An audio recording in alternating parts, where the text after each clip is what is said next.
আল্লাহ রাসূলের স্ত্রী হাফসা রাদিয়াল্লাহু তাআলা আনহা বলছেন, আরবাউন লাম ইয়াকুন ইয়াদাউহুন্না নবী সাল্লাল্লাহু আলাইহি ওয়াসাল্লাম, আল্লাহ রাসূল সাল্লাল্লাহু আলাইহি সাল্লাম কখনোই 4টি আমল ছাড়তেন না। এক নাম্বার আমল হলো সিয়ামু আশুরা, আশুরার সিয়াম। দুই নাম্বার হলো ওয়াল আশর, জিলহজ মাসের প্রথম 9 দিনের সিয়াম কখনো ছাড়তেন না। তিন নাম্বার হলো ওয়াসালাসাতু আয়ামিন মিন কুল্লি শাহর, এবং প্রতি মাসের 3 দিনের সিয়াম আল্লাহ রাসূল কখনোই ছাড়তেন না।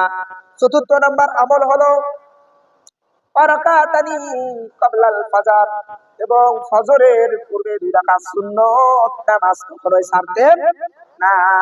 আল্লাহ রাসূল সাল্লাল্লাহু আলাইহি সাল্লাম বলেন, সিয়ামু ইয়াউমি আরাফা ইন্নী আহতাসিবু আলাল্লাহি আন ইউকাফিরা সানাতাল্লাতি ক্বাবলা ওয়া সানাতাল্লাতি বা'দা।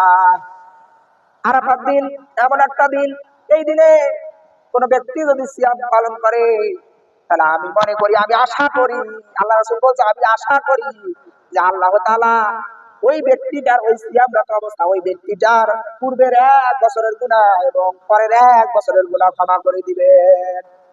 সুবহানাল্লাহ।